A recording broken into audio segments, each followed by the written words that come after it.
All right. So I want to kind of go over a little bit of what we talked about last week because this is a monthly class. So I know some things can get lost. Also, remember, you can always go on the REI USA website and review the recordings of the presentation. So it's up there. I don't know how many days. I know a couple months. So it's available whenever you need it. But if you have something or a question or something you want to ask me as we go, I'm very informal. You can just say, "Hey, Mike, stop there," or "I don't understand that," or "Can you go back over that?" So, we'll be very informal with it, and we'll go from there. You guys ready to get started? Yes. Awesome, awesome. So, a couple things we did last week. We talked about why land is one of the best real estate investing strategies. Told you, that it's simple to do. You can do it remotely, little to no money out of pocket. There's a good source. It's a good avenue also for a residual income on owner financing deals without money out of your pocket. We also went over the types of land there are. There's several different types of land out there. You got commercial land, you got residential land, you got farmland, um, all kinds of land. I think I told you all, I go for it all. I do the shotgun effect, so to speak, to start with. So that's something, to think about once you, if you get in an area, you want to zero down on your land types, you can do that. Maybe it's recreational, maybe it's infield lots, those type of things. We also talked about where and how to determine the best land investing areas. If you remember, we used two major sites for that. We used Zillow. What we would do is put in the county that we were looking at, and we wanted to check the sold comps and the for sales that was in that area. See how many properties had sold, say, in the last 24 months, and how many are currently for sale. Now, what we're looking for is either an even number of those two, or we want a slightly or a higher number of solds. We don't want 250 sold and a 1,200 for sale because some reason everybody's trying to get out of there. So keep that part in mind. Also, we talked about datausa.io. It's datausa.io. We talked about that in the fact that it is the one of the places that I go, or my go-to place to talk about or look at the economic health of the community or the county, if you will.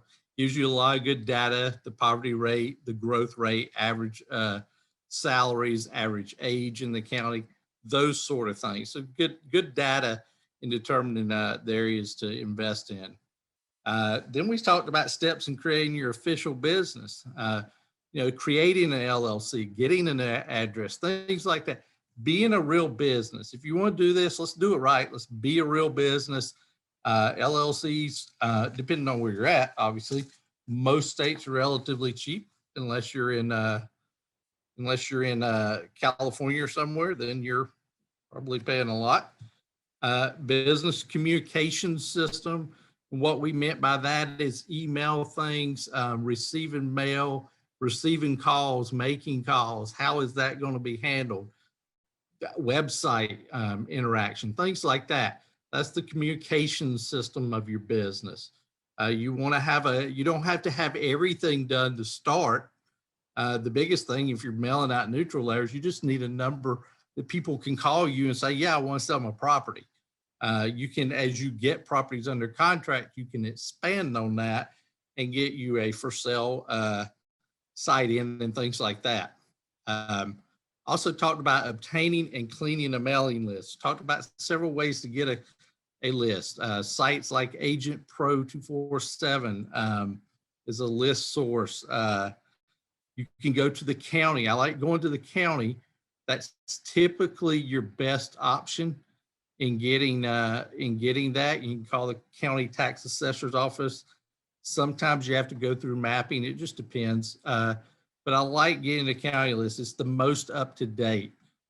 If you're in states such as, like I'm in Florida right now, they close with title companies.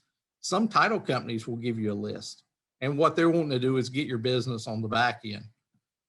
So that's things, and obviously we talked about just cleaning out the junk that you get, because when you get a list, you get a lot of stuff, and you just need key parts, and that's clean that list. And you can do that yourself or get a VA to do it. It's totally up to you. And then we talked about responding to seller leads. That's another thing. When they called in, what do we do? What do we say? Talked about the options, what to ask your seller, trying to find out their why. Question guide, seller online leads, things like that was covered. And lastly, we've got skip tracing in there. I didn't really go over skip tracing. That's basically if you get a letter back, the person no longer lives there, you can go to services like beenverified.com. There's several other services out there. It skip traces them. And what that does, that shows different avenues of where they are with things. It may be that they're in a different state now, and how you get that stuff with them is that you can it looks at more things than just their tax stuff. It looks at, did they go to Verizon Wireless and open up a phone account in Fresno, California, so to speak, or did they get a power bill out there? Those things. It kind of looks deeper in trying to track the person. There's different ways to do that, obviously. So that's something that we just wanted to briefly talk about in things. We wanted to also, let me pull up again, share my screen here. Questions about what we went over last week. Does anybody have any questions? Excellent. You all have all this. I have a question, Michael. Group. Yes. Yes, you said that we can get I guess the last video. I guess, how did you say we can get the last video? I missed that last. I had came in right when you get like a mailing list. No, the last class session.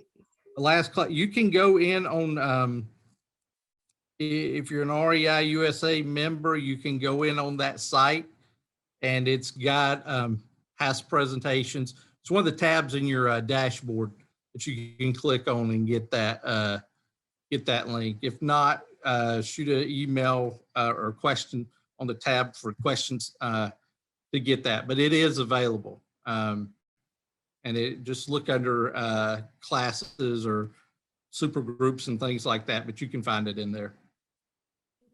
Okay, thank you. All right. So let's jump into things. Let's talk about determining property value. So you got a property under contract. Somebody's accepted your offer or not accepted your offer yet. Back up there. You got somebody that's wanting to sell their property to you. They've called you, said, hey, Mike, I want to sell my property. What are you going to give me? There's a couple things that you want to do. There's several sites you want to go to. I always start off with a county assessor site. What kind of information can I get from those sites? I can get a lot of information. Obviously, let me pull up a one that is similar to it. Let's see here. One second.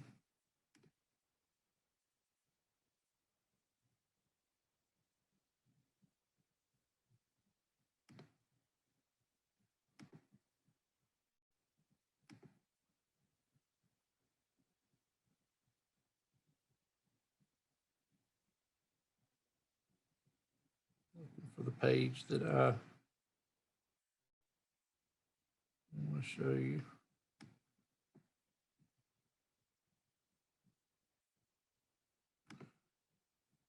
Okay, not down.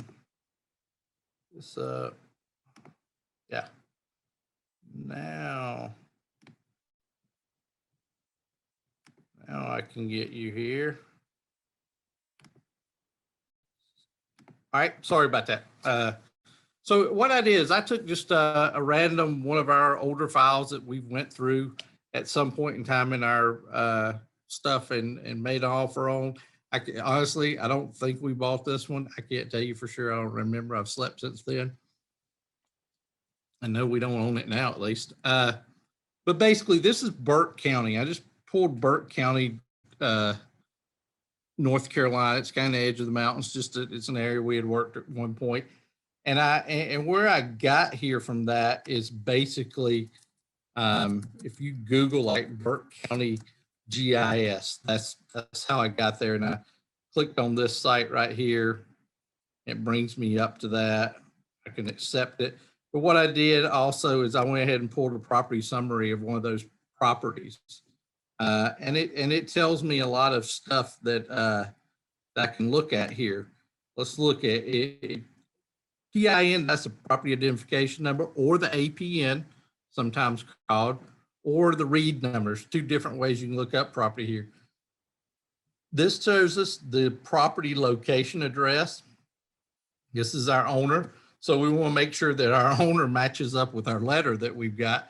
Make sure we've got the right person.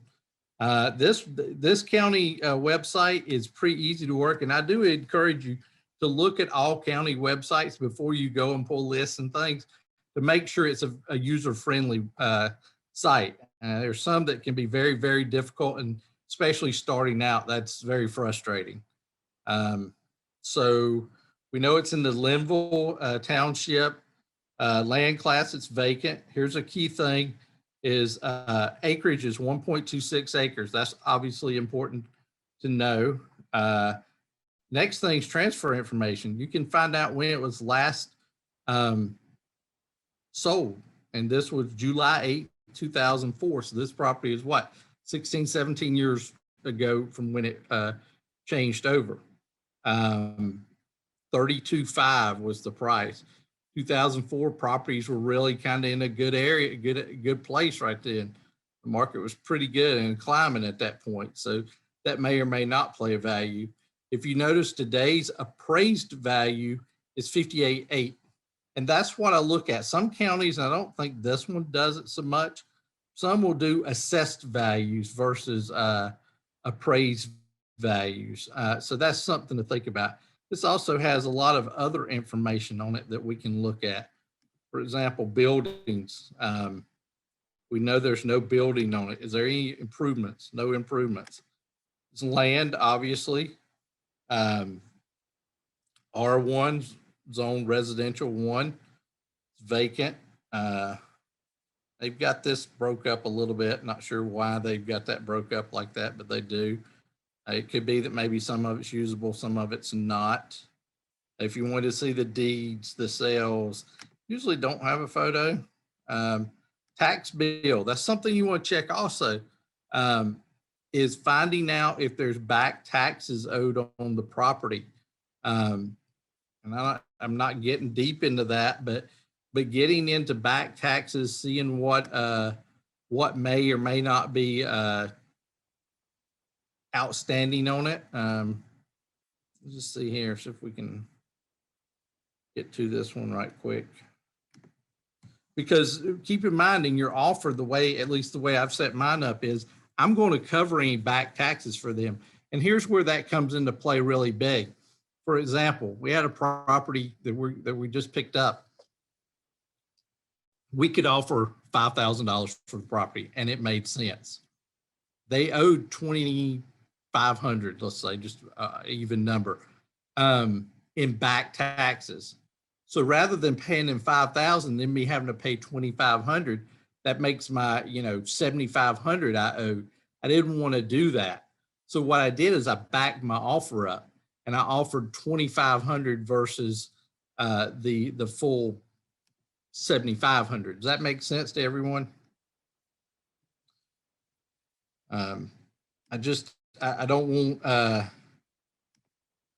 want that to get, that can get a little bit confusing, but keep in mind, you want to back that number out. They're still effectively getting $5,000 for the property. They're just not having to pay the back taxes back. You're still in it for $5,000.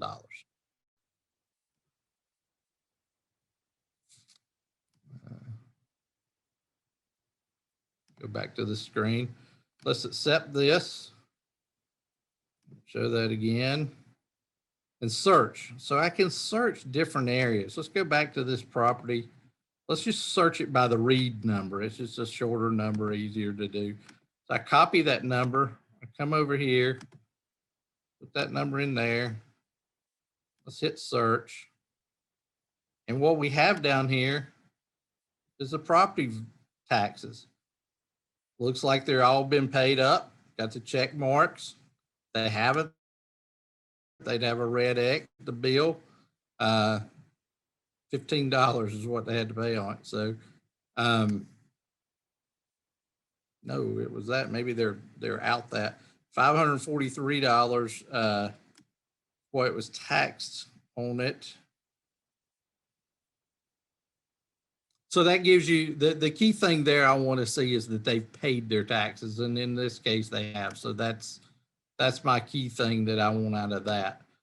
So if we go back to this tax bill, here's the other thing we can find out about this, the map. So this property back over here, it's got an address on it, but let's say it didn't have a property address, because you do run into that sometimes.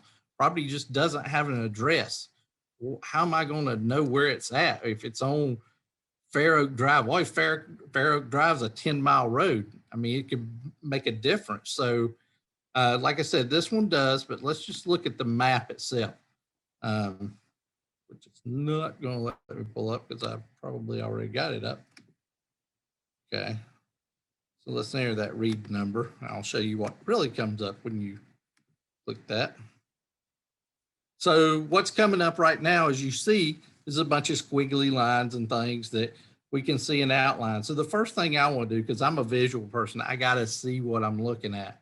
So the first thing I want to do is actually go to the ortho pit photos. I want to click 2018. The map, it automatically updates. And this shows me a couple things. Number one, here's a house right beside me. If mine didn't have it, I could just click on that lot and I know that's 5110 Fair Oak Drive. And I could use that address to get to where I am. But we'll stay right here with this one right now.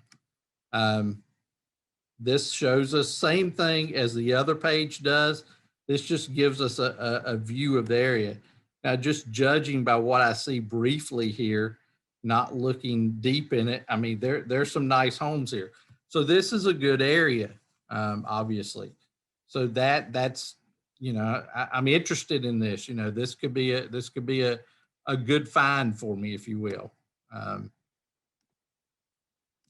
So I'm going to go back here, and I'm actually going to take this right here, because my next step after I do that is going to be looking at Zillow. It's just one of the sites that I like to go to look at values. Just do Zillow, and I'll paste that address in here. And if you notice, it comes up twice in here, which is good. As long as it comes up, that's good. So let's just click one of them. Let's see what this does. Okay, so we got an older picture. I just want to look at that other one just to make sure that I'm not missing something in there.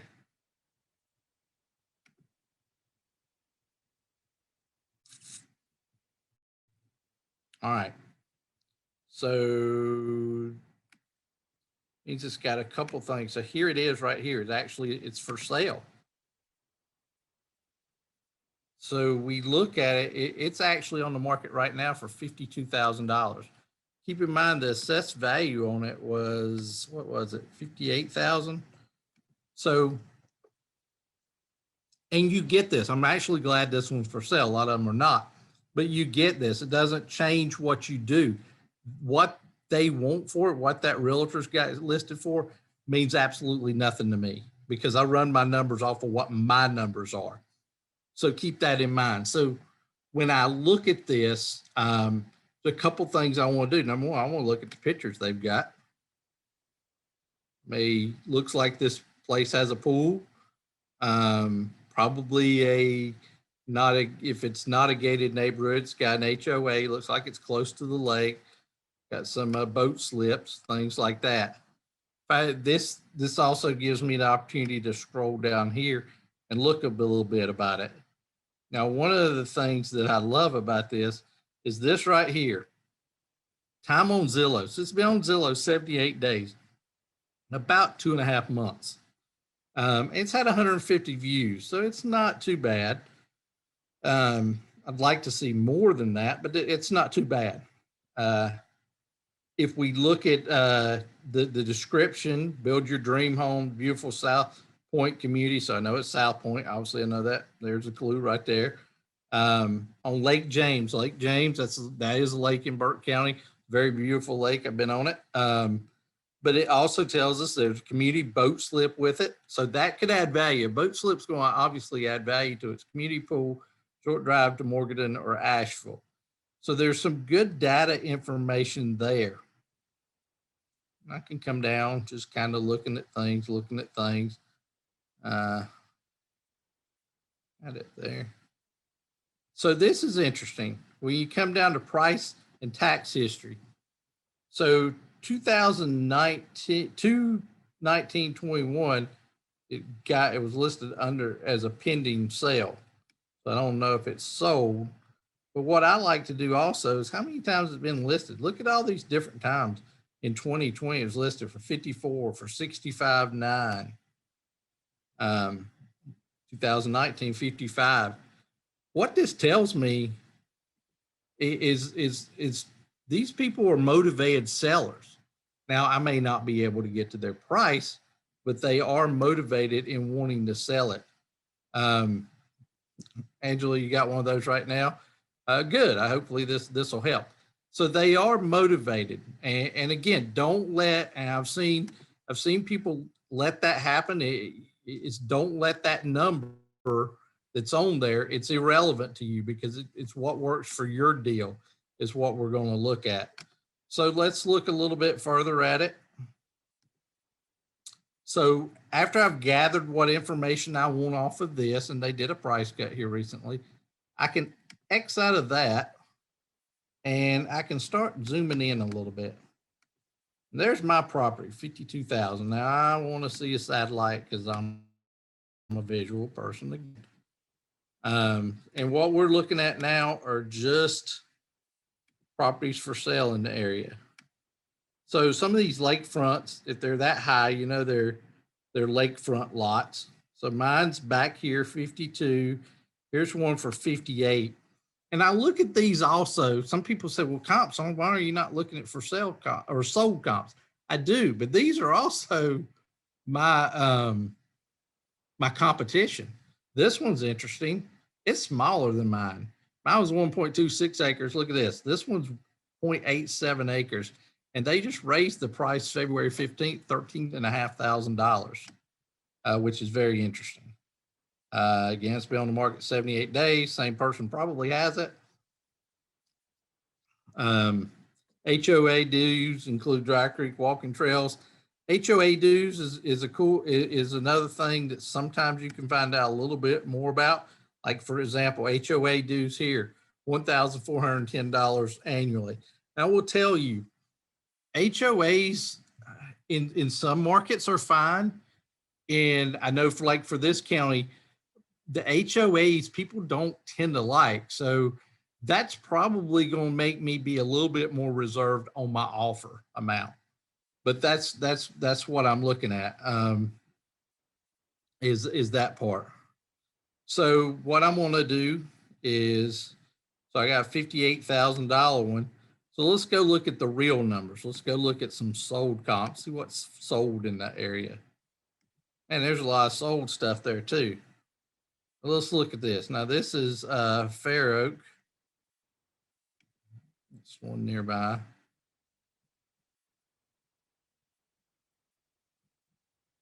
$58,000. Look at this one for $45,000. I always flock to the lower price ones because I want to know the deal. 2018, not the greatest lot that's sold. So I mean, I kind of get why that one may have been a little bit lower. 162,000. sold January 2021. But notice I jumped over neighborhoods, so that's very important. Be careful about that. That could make a whole difference in that. So what I need to do is I looked at that one over there. I need to stay over here in this area. Again, let's 140,000.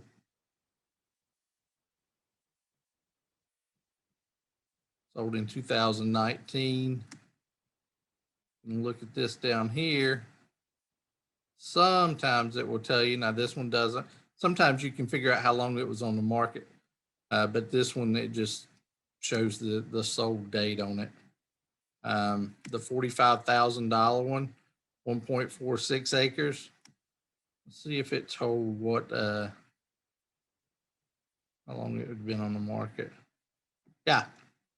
So this one sold pretty quick. It was listed for 47.9 on 2003-13, sold 329 at 45,000. So that was quick.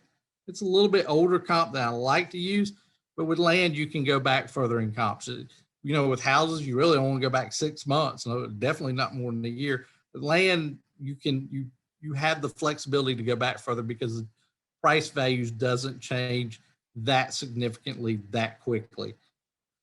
So that was a really good price. So if mine is similar in size, this one's a little bit larger and the market's a little bit better now.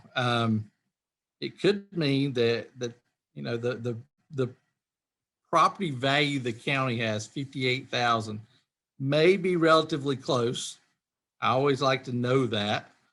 And I know a realtor's trying to sell it for 55, only been on the market 2.5 months. So it's not really been on the market a long time. So I'm not so concerned about it being dull or stale on the market. It's not been on there long. Now let's look at this one, $58,000, 5124 Fair Oak. That's same street as ours. Sold December 30th, 2020. Pretty good comp. And it sold for $58,000. So 1.17 acres, ours are 1.26. So they're almost about the same. Lot is flat, basement lot maybe. Lots of price. City water and sewer available. That's good to know. Think about that in the back of your mind. Okay, because I'm thinking if I get this under contract, that's questions I'm going to need anyway. And that adds more value to the property anyway, because somebody don't have to go in there and spend $10,000s on a septic system and or a water system or a well. That's all in place. So that can add some value. Plus, if it doesn't have a sewer system and you got to put a septic system in, there's a thing called a PERC test, P-E-R-C, PERC test. It's usually handled by the county health department. And what that does is actually goes out, they test the soil to see if that soil is absorbent enough to put a septic system in. Now, if it is, they'll say, okay, it's good for a 3-bedroom house. They don't count the people, they go off bedrooms. Don't really understand all that, don't need to. But now if it doesn't, and let's say it doesn't PERC, well, that property you can't build on it. So that greatly affects the value. But again, in this one, you don't have to worry about that. And another side note, if you get one that you get under contract, doesn't have a PERC test, I don't perform PERC test, or I don't order PERC test. I tell my end buyer if they would like to have one, they can put it under contract, and I'll give them a due diligence period. And if it doesn't PERC, then they can get out of the contract. It's information I need to know anyway, so let them pay for it. So again, so we've got one, it's for sale for 55, the county value is 58. Here's one that sold very recently, very same size, 58,000. So I'm going to say it's worth probably around 58,000. Again, I don't have to be down to the exact dollar, exact penny. I just need to get close to that. And then that gives me a couple things to look at as well. I want I want to look at one other aspect. Let's say you've got a property and you don't have any kind of, say you've got one of these properties and it doesn't have any kind of comps at all. This is nowhere around, just no comps. There's nothing for sale. Maybe a larger parcel, maybe it's out in the country, just nothing within, 50 miles that even sometimes that even remotely looks close to yours. And you got to come up with a value. Well, you keep in mind the county has that value there, and you want to look at market value. Assessed, you don't want to, because sometimes they may take a $10,000 property and assess it at 40%, which means they're only assessing it at a $4,000 rate, even though it's worth $10,000 according to the county. You can go on that county information if you know it to be somewhat accurate. And how I do that is kind of the way I just did this one. I went through it and actually looked at and found that the value was very much the same as what was on the market there. But I could have went through others. Maybe I've researched others and I've gotten the same thing. If I've got that information, then I can confidently say then that, hey, this property is worth probably about $55,000, $58,000 what the county says it is.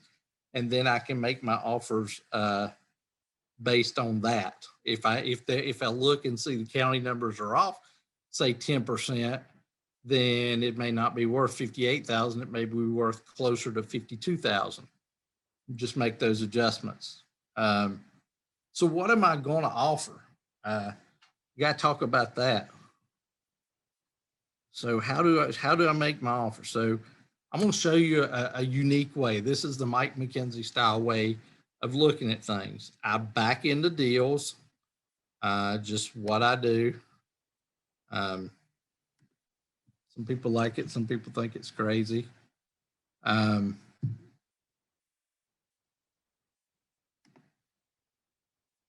So let's just pull up a calculator. It's easier for me to show you.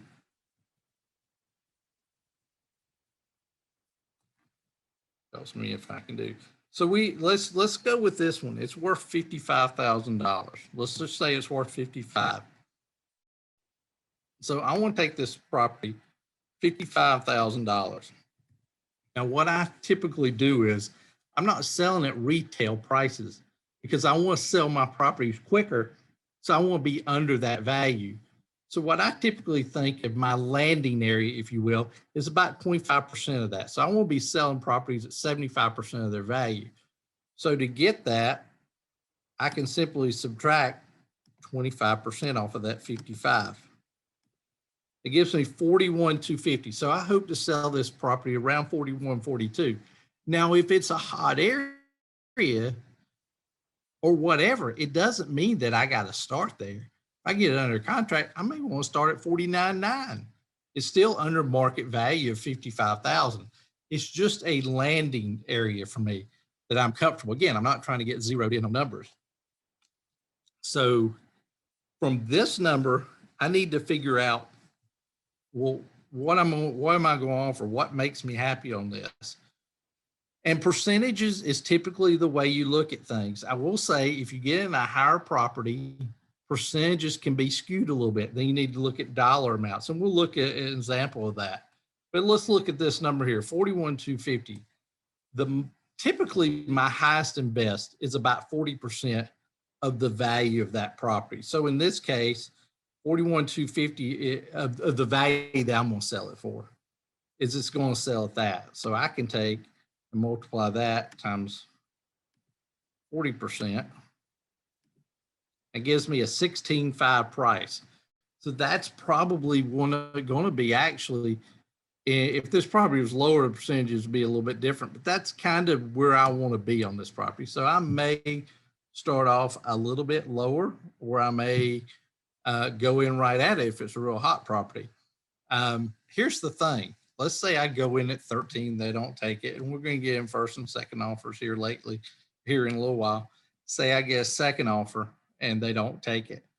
What am I going to do? I can go higher. Another scenario. They don't take my offer of 16.5, which is kind of my highest and best. So no, Mike, I can't accept that. But what I will do is accept 25,000 for it.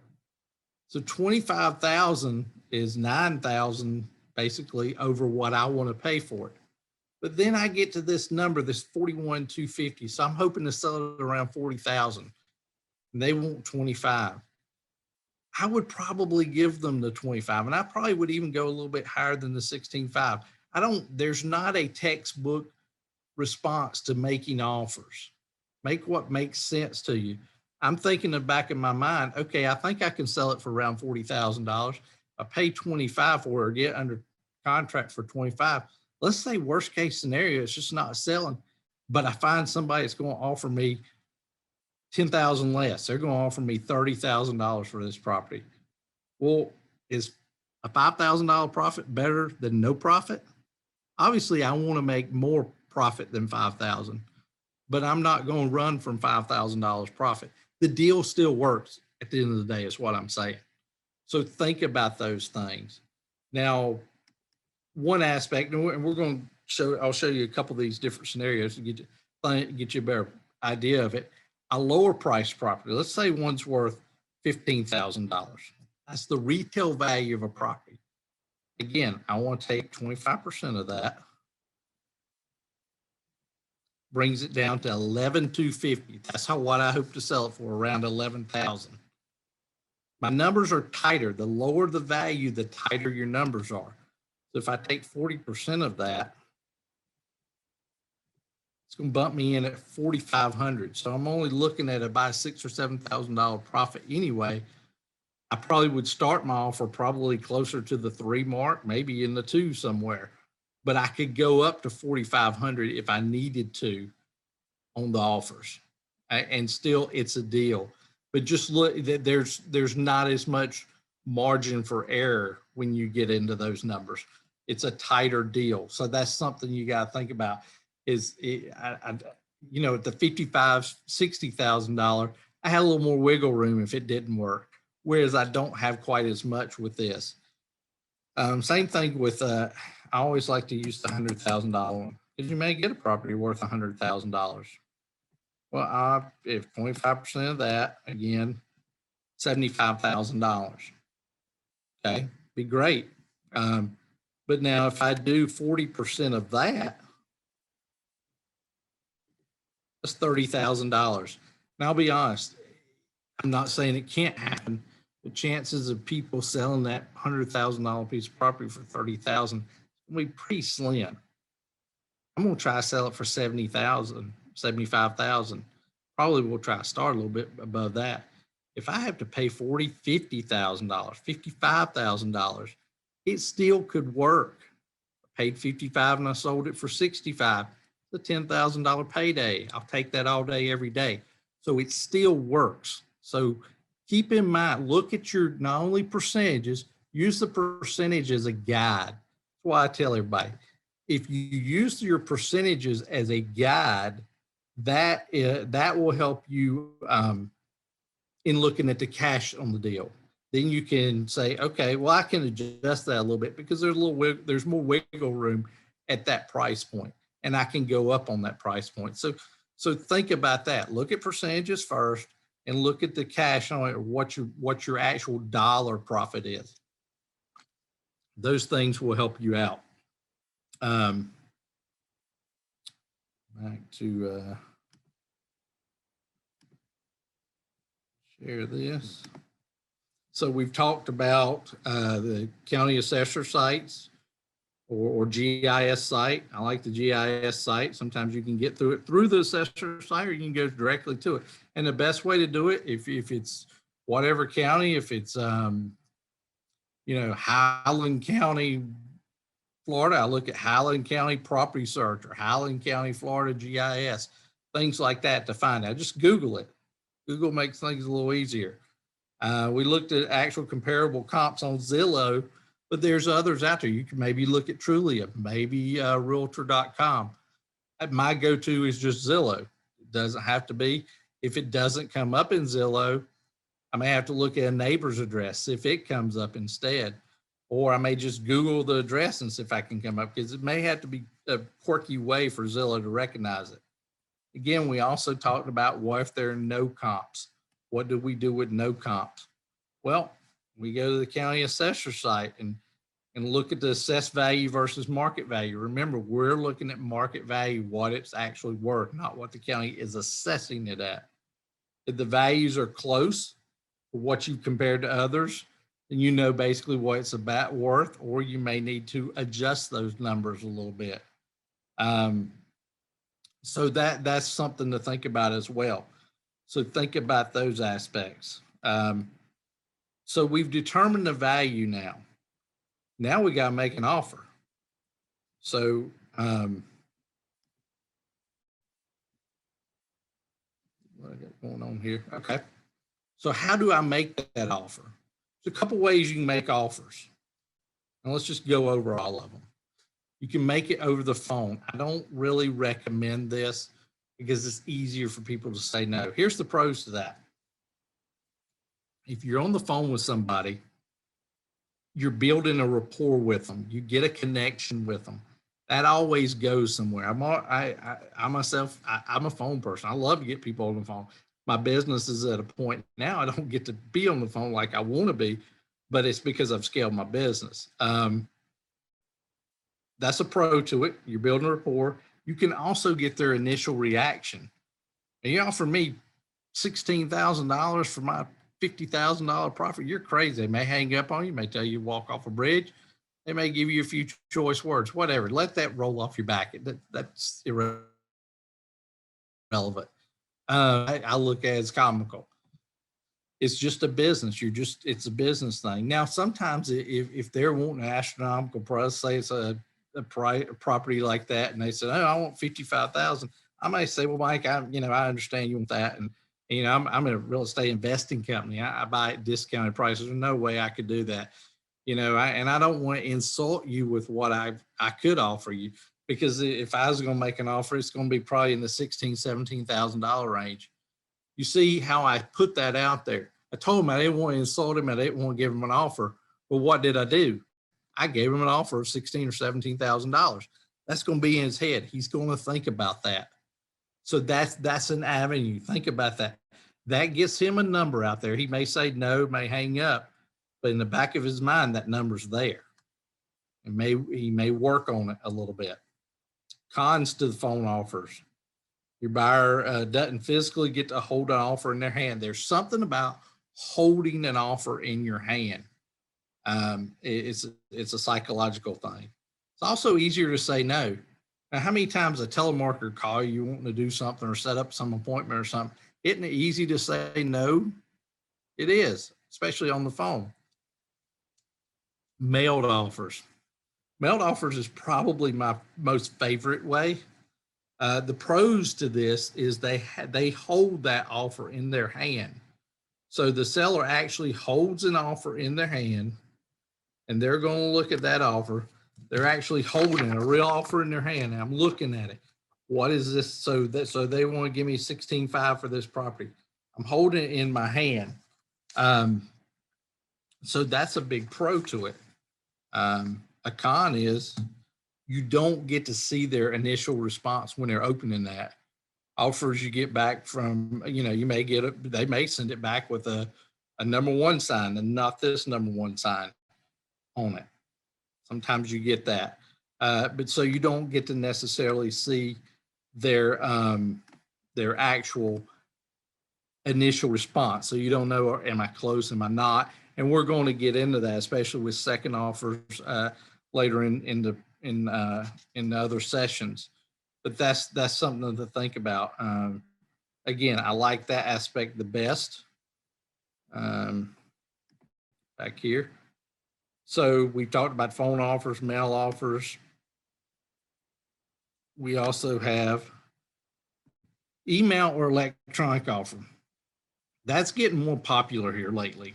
And I do send these sometimes. A lot of times I even gotten now where my VA will ask, if it's not me on the phone, typically my VA will ask them, "Hey, would you like us to mail you an offer or email you an offer?" A lot of times they're starting to say, email me one. And the thing is, with email, the pro is it's quicker delivery and response time.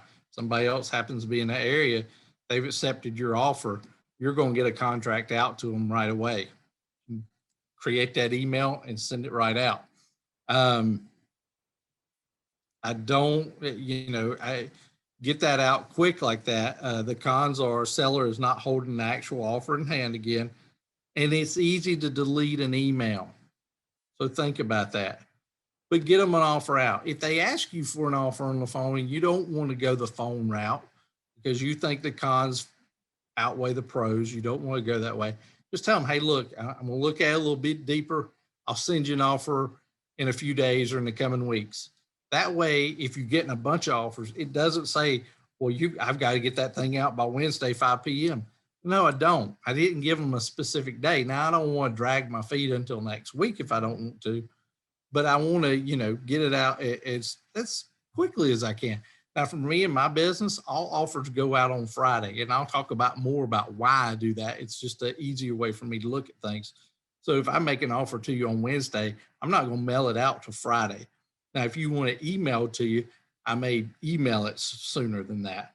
But that's where I am with that aspect of it. So questions so far? Anybody have any questions on this aspect of how you offer the property, how you're looking at the values? Because I tell you, the biggest thing a lot of people do struggle with is, determining the value of that, looking at comps. Don't get paralysis by analysis. Just try to get a feel of what it's worth to you. Questions? Everybody knows everything. Everybody's asleep. What do you think so far? Does that make sense? Or you guys that are doing it, is this the way you're doing it? Are you doing it a different way? Let me know what you're doing. Hey, Michael, I have a question. Yes. Yeah, what about sending out a text if you're interested in buying a property from someone? Text do you recommend? is an option. I will say this about text just because it gets a little quirky. If I'm going to send out a text to them, if I've talked to them or my VA or answering service, whoever, I ask them, can I text you? Just to kind of a CYA thing in case, I get hammered. Well, he's texting me. It's all these unwanted texts, all that stuff. Nope, you say it's okay. But you can send it out, but keep in mind it's a lot like email. They can delete it right off. But I understand, and texting is an avenue. I actually use texting in a little different avenue. I'll send an offer out, but I've used Sly Broadcast as one of them where I'll drop a text. Hey, sent your offer out, or a voicemail.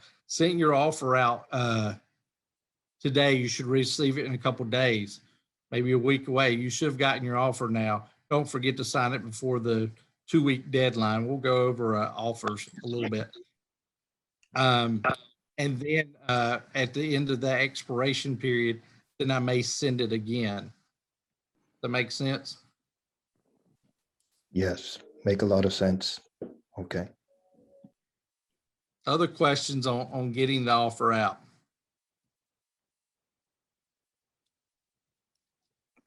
Okay, great. Here's what I'm going to do. We're getting ready to go into, I don't want to go deep into the offer packet, but what I do want to do is go over it. At least let's look at it and let that soak in, and then we're going to dive deeper into it with the timing of the offers and things like that on the next session. But I do want to show you those things. So there's two things to an offer packet. Share my screen here.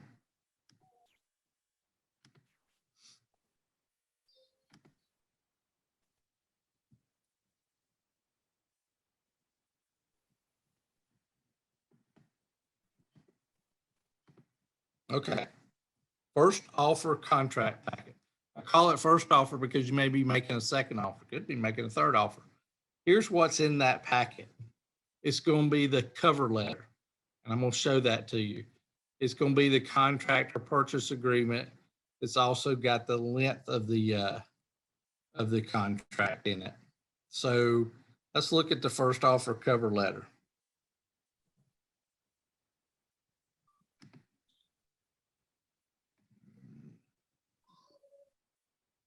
Sharing this screen and share this screen. Okay, this is my cover letter. So when they open up the packet, this is what they're going to see. John Smith. Dear John, let me first take this opportunity to personally thank you for trusting me and my team enough to reach out so that we may have the opportunity to help you with this property or with your property. I use the word help a lot because it's what you're effectively doing. You're helping them get rid of an unwanted property they don't want. So I use the word help a lot. It means a lot to them, to us. Let them know you're personal. You appreciate the opportunity to do that. We pride ourselves in being with you through the initial stage as well as during and after the purchase of the property. I don't just get a contract and forget about my seller until I'm ready to close on it, because sometimes you'll lose a seller. Keep in contact, let them know, hey, I'm working on due diligence. And we can talk about that further too. Because you're going to get a 6-month contract on, so you need to keep in contact with them. As stated in our initial letter, the neutral letter that we went over on the other class, we want it to be a win-win situation for everyone involved by offering you a fair price for your property so that it's no longer a burden to you and your family.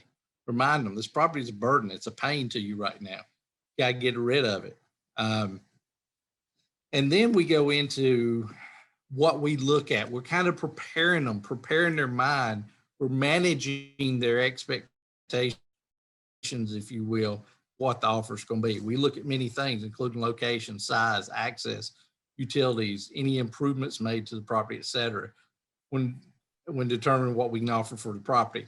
And I go ahead and remind them also, keep in mind that we cover outstanding back taxes. So if they're thinking, oh, well, I got back taxes, we're going to cover that, as well as the closing cost of the property. So if I offer them $5,000, they're going to get $5,000. There's no, in-betweens and all that associated with selling the property. So we let them know, we're covering these costs. Again, last sentence, our goal is to make sure that the process of selling your property is easy as can be. All you have to do is simply sign the purchase agreement. We would provide you with a self-addressed envelope in your packet. Sometimes I don't. I do self-address. I don't put a stamp on it. The reason I don't put a stamp on it because I send hundreds of offers a month out.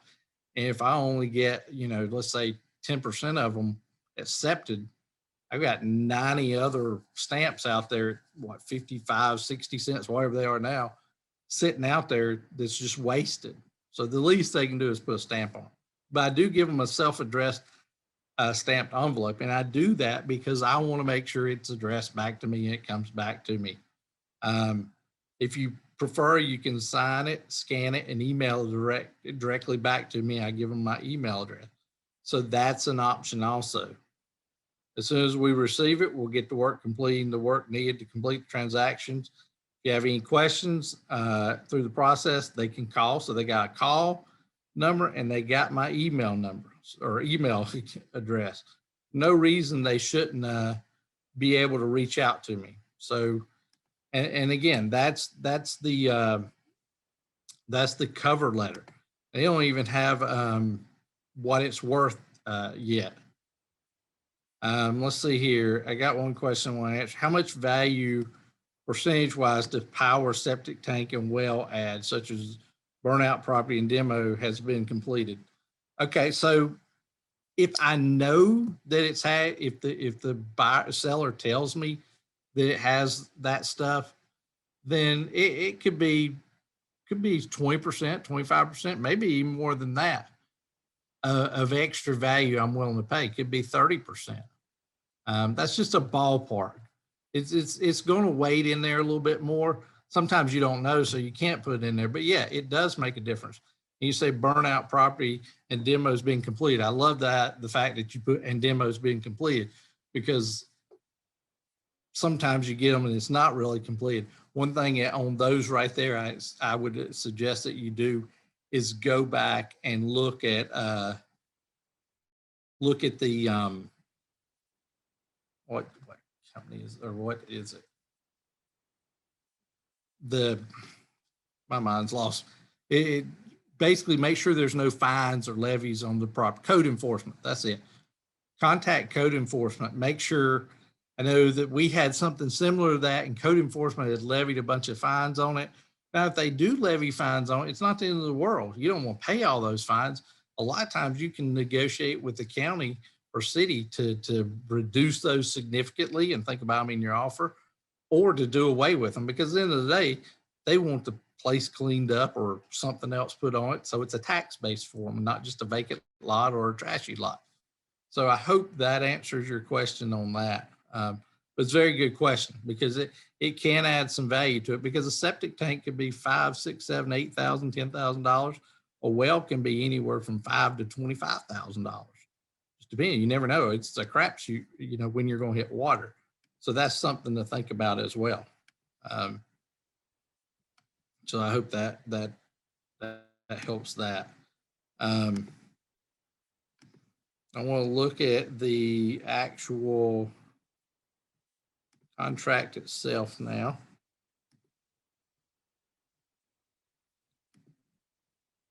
Let's look at that. So again, the seller's information, the contract's pretty important thing that we definitely need to look at. You got the buyer information. Contract dated March 8, 2020, or whatever the date may be.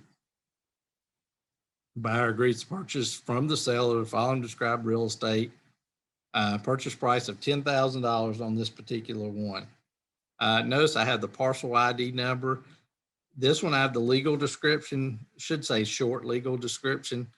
Sometimes I may put the book and page, deed book and page. What I'm looking for is I want two different references. So when it goes to a title company or to a closing attorney, they have two different things to cross-reference in case maybe I missed a number on the parcel ID or reversed a number on it, and I make an offer on not the right property. They can cross-reference with that legal description. Well, this doesn't make any sense. They don't match up. It's just a checks and balances by putting two things on there. Let's look at the conditions.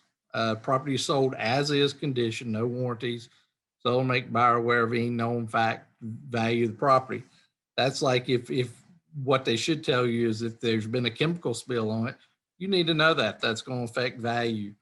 So that sort of thing. We pay cash for it. This contract closed and deed and all that is going to change 6 months date. We put our contracts out 6 months. I don't necessarily tell them that. They got to read the contract. 9 times out of 10, people don't read the contract. They look at that number and they sign it. And then they call me the following week and want to know, where's my check? Well, it takes time to do this process. You please review your contract, that sort of thing. Failure to close this contract by said closing date renders contract null and void. And that's an important thing that protects you. So if the date that this thing is supposed to close and you can't close on it by that date, you're not obligated. The contract dies. Buyer shall select a closing agent, so you can do that on your end of that. Now, if you're selling it, then your end buyer may have a different closing agent. Here again, if they have any questions, look, buyer paid closing costs, including escrow taxes, recording fees, title, all of that stuff. So what I told you in the letter, I've got in a contract, so you can hold me to it. Seller convey clear, markable title to the property.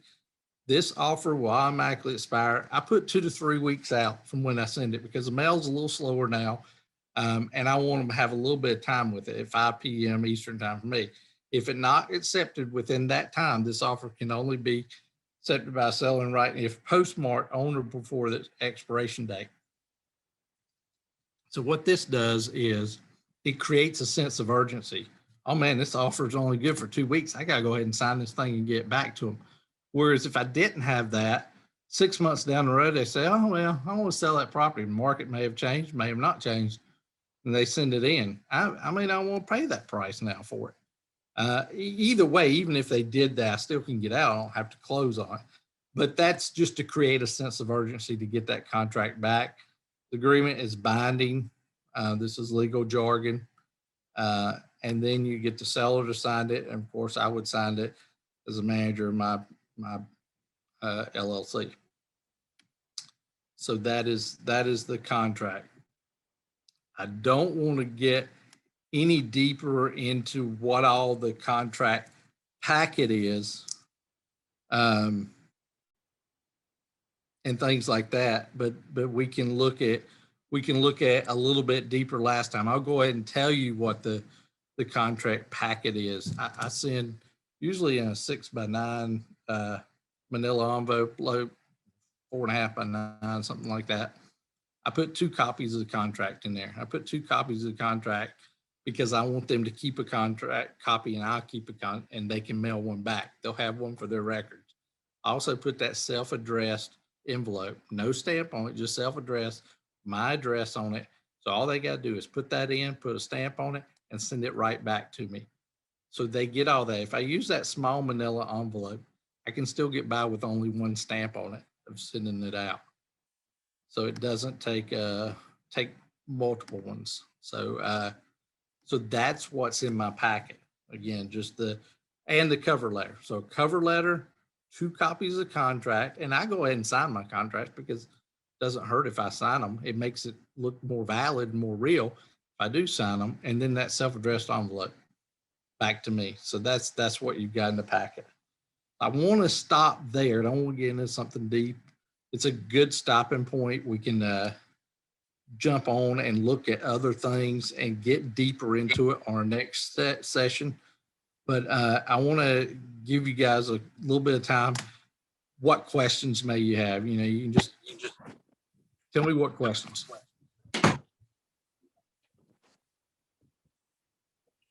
Hi, Mike. Anybody got anything? Yeah. Hey, Mike, I have a question. Good presentation today, by the way. My question was in regards to the meeting that you had last month. You had mentioned how you could create passive income with land.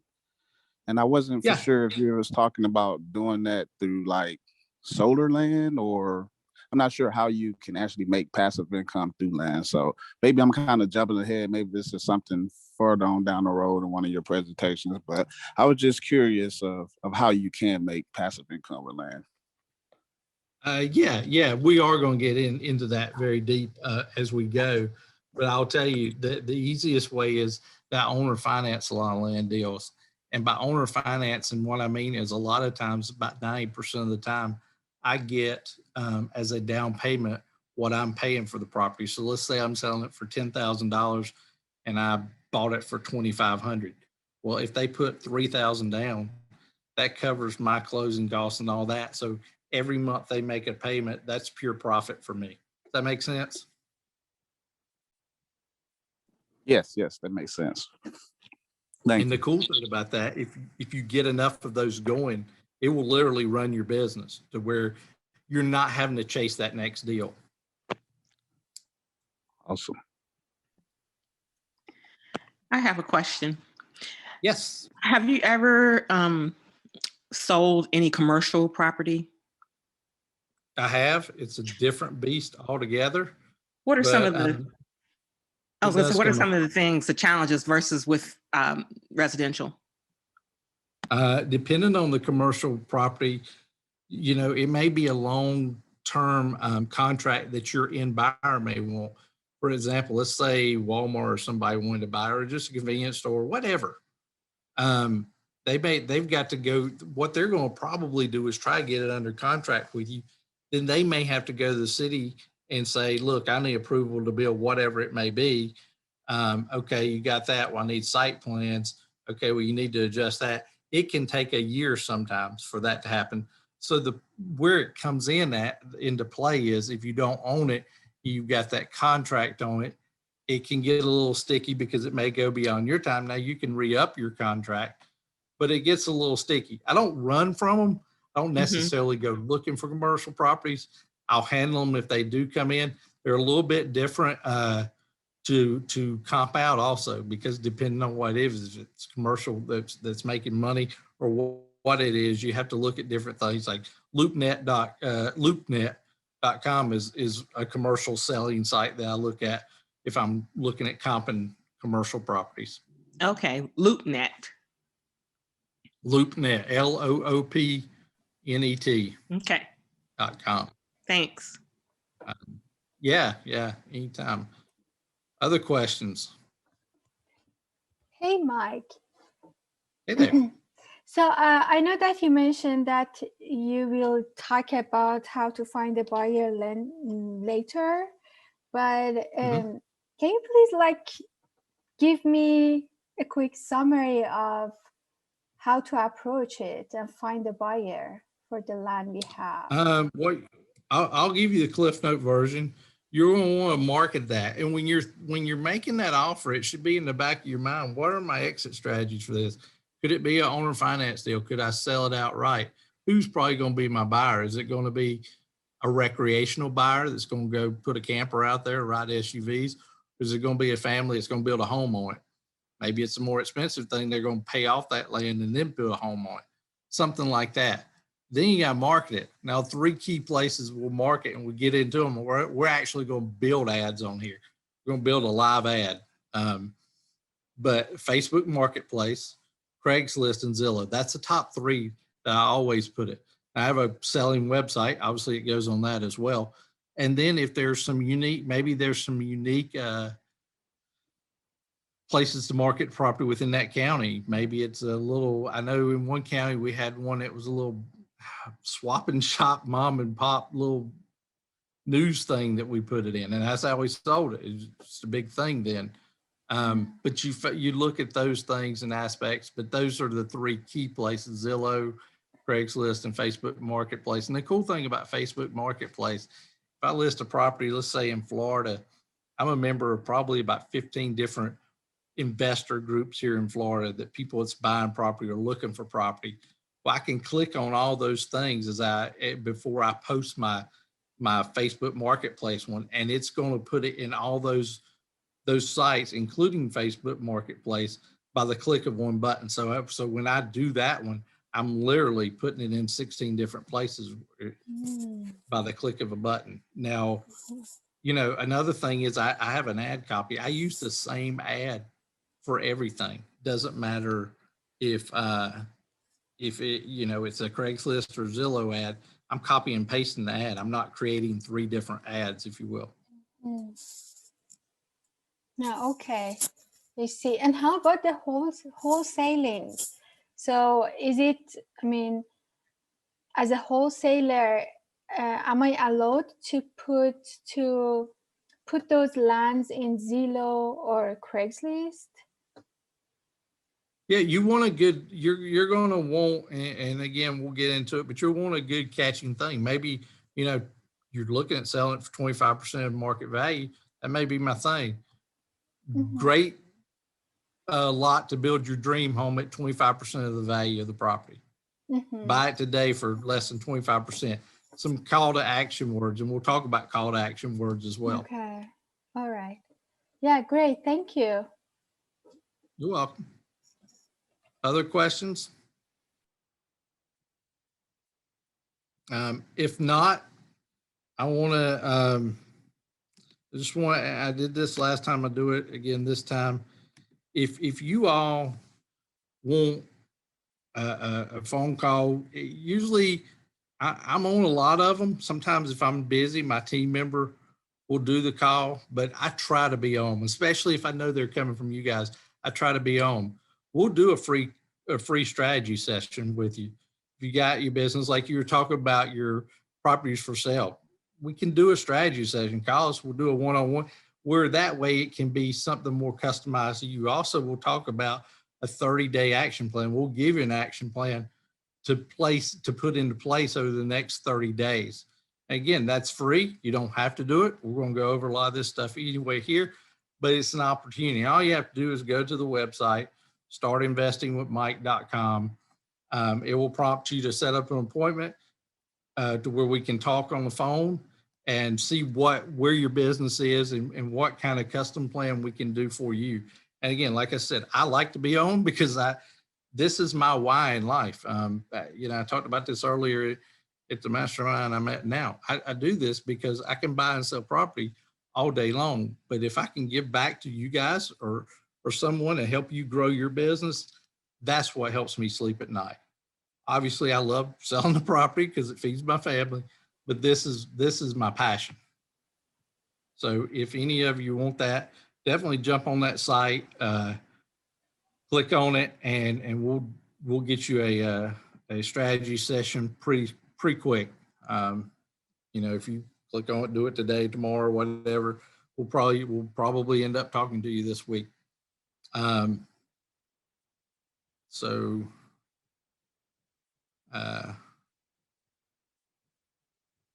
take that off. Other questions before we wrap up? Yes, Michael, I have another question. Okay.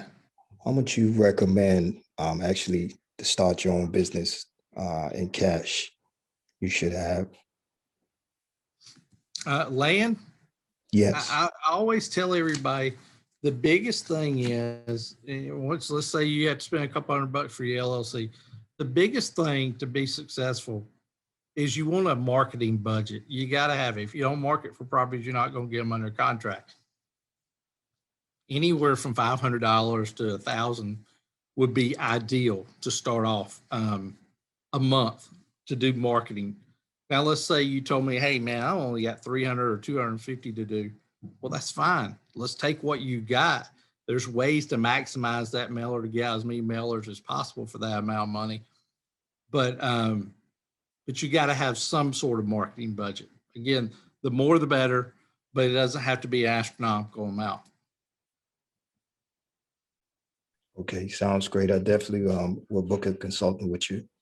Definitely. Yeah, Thank do you. it. And if you do it the next day or so, my business partner's with me, so I definitely will be on the call because we're stuck in a big old house here in Florida, which I'm not complaining. Okay, thank you. Thank you, Michael. You're quite welcome. Anybody else? If not, we will do this again next month. It will be on April 12th, same time, same channel. And we'll get deeper into making this offer and how to strategize, how to build that offer, and how to respond once they make it back. What if they accept my offer? What do I do then? What if they don't accept it? What do I do then? We'll get deep in that thing, and we'll probably get into building the ads, building the property, the due diligence of the property, things like that. So that's coming up very soon. So I look forward to that. And again, anything I can do for you guys, please let me know. And if not, we'll talk in the next few weeks. You guys have a good evening. Thank you. Thank you. You too. Bye-bye. Bye. Thank you. Thank you.